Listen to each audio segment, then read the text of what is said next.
And no, it's not one of those videos where I'm just gonna be like, suck it up and you have to prioritize it in order for you to hit the goals. Like, no fucking shit, you have to prioritize it. Everyone knows that.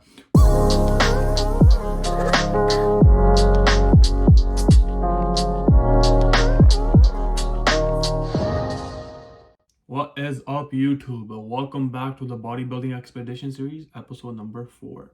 So, this is a quick little day in the life of, or actually, it's going to be the next couple of days where I just document everything I'm doing, especially it being April and I have 5 exams this month, and still being able to hit every single one of my fitness goals regarding to bodybuilding, and pretty much give you guys any tips that I have and what I do to help you guys in your life.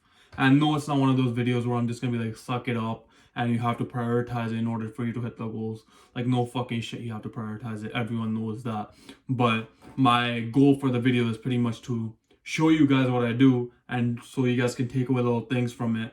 Not necessarily just for uni, but it could be your overall work as well, like your job, occupation, stuff like that, where you can incorporate certain things and figure out how you can actually still be hitting your fitness goals and still get your life in check at the same time. So it's all about figuring out the balance between fitness and everything else. And it's pretty much figuring out your own balance. So everything that works for me is what I'm going to show you guys over the next couple of days. Jump right into step number 1, and that's just figuring out how much time you really have. So there's 24 hours in a day, everyone knows that, but how much time do you truly have? People are like, everyone sleeps at different times and for different durations. So for me, I sleep for 7 hours, right? So that means I actually have 17 hours, not 24 hours, to get my job done between those hours. So I wake up at 5 a.m. and go to sleep before 10 p.m. So all my stuff has to be done between the 5 a.m. window or the 5 to 10 p.m. window, right? So that is step number 1 for you. Figure out how much time you really have to accomplish everything that you have to do during that day. All right, so it's been a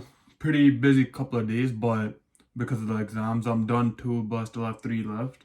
And right now I'm actually preparing for another one on Wednesday, but which kind of takes us to step 2. Figure out those times that can't be changed. So if you're a university student, the class times cannot be changed. So you have to allot those hours as well. Sometimes it's 8 hours a day, sometimes it's 2 or 3 classes, right? Well, the days will be 8 hours, but sometimes just 1 class and it's only 3 hours. And if you're working, then it's just those set hours of 9 to 5. And if you're a business owner, it's actually sometimes easier because you can find that little slot during the day, but you have to figure out the time that you cannot put to anything else. Is just for that work. And like, we can usually give up 8 hours of just that, and that kind of leads us to the next point.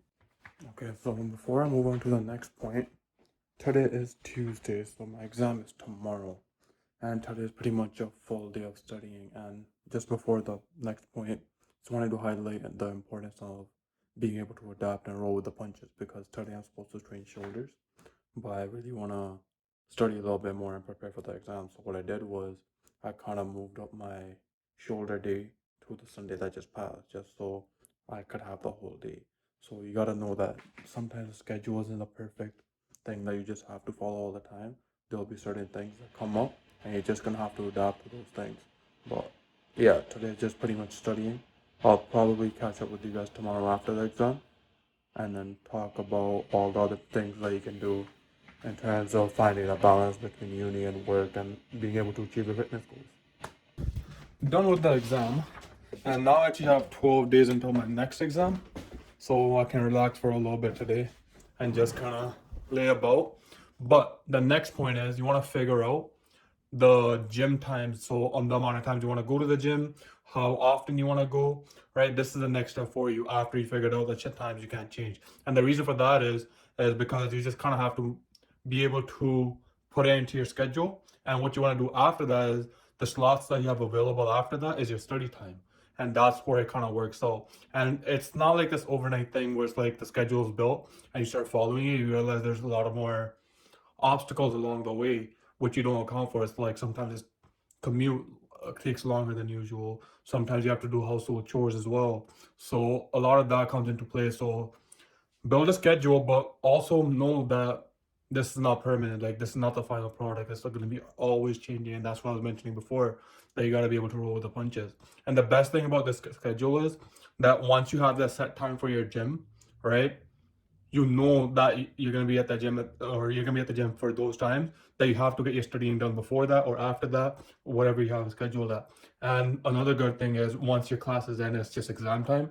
That's 2-3 extra hours every single day, or depends on how many classes you have, that that you have time to study more. So the gym time shouldn't change just because there's exams, because you actually have more time to study now. Okay, so now that you have the main parts laid out in terms of your training and your studying and your work, you also have to worry about your nutrition. And the best part about this plan is that your nutrition actually becomes a break for you pretty much. So let's say I have class from 8 to 10 and then I need a break.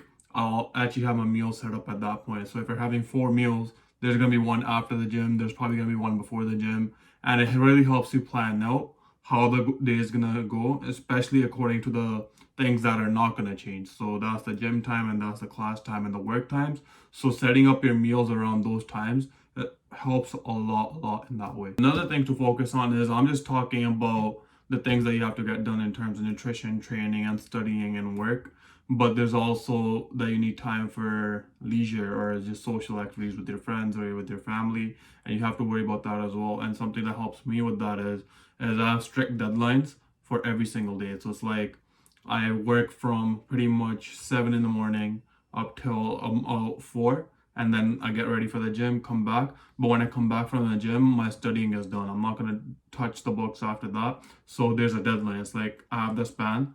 It's only gonna be about uni, and then just all that's all the work I do. And then after that deadline, after the workout, that's when I have the time to relax for the later half of the day, where I'm either reading a book or I'm with my family or I'm going out for a walk. It's those type of things that actually keep you sane, especially in the lockdowns right now. The deadlines help because I'm a procrastinator. I think everyone is at some point, right? So you notice that you get your most work done on the last day of the deadline, and it's pretty much bringing that concept out every single day. So you're just trying to get as much done before that deadline hits of that time period, so you can be a little bit more productive every day. To recap the whole video, figure out the unchangeable hours. So first of all, how much time you really have in terms of after you're done sleeping, and then setting up your uni classes or your work hours, and even your workout hours should be unchangeable after you figure out the first step. So, and the second part is you want to figure out your study times around those hours. So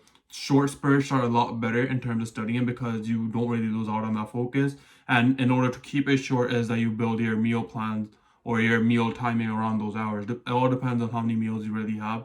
For me, I have 6, so that just means 6 breaks.